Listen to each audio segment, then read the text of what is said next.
We have big news, so I'm just going to get straight to it. We have found and talked to a couple of other people who have powers. They had heard about all the stuff Lacey was doing, and they found this channel, and they both separately reached out to us.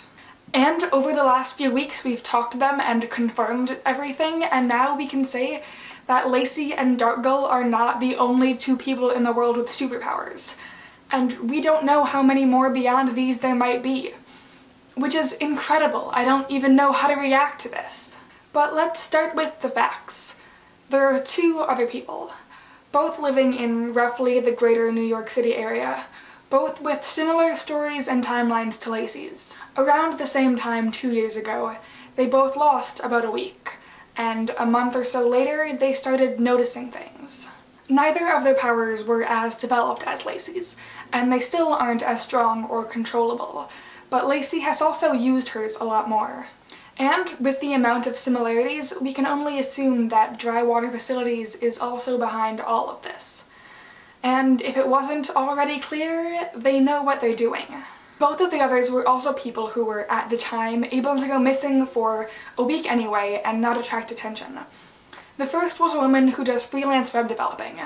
She works from home, she didn't have any major projects then, and now she can read minds to a degree.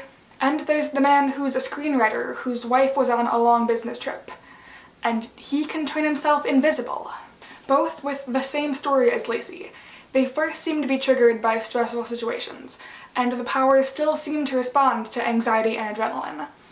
Neither of them have had as much practice with their powers as Lacey, since they didn't decide to become superheroes.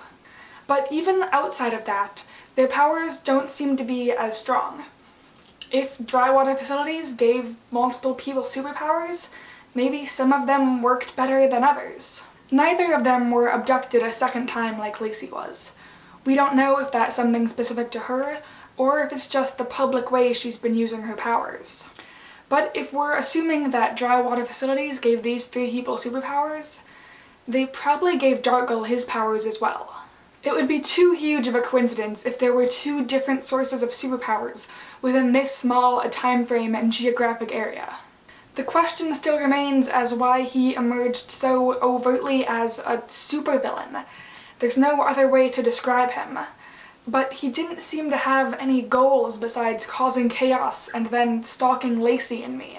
It doesn't add up, but at least now we know more than nothing. And I'm sure we have plenty of conversations to look forward to with our new super friends, to try to find clues or anything that links the three of them together, besides supernatural abilities. Until then, I will be back next Thursday with whatever else life decides to throw out.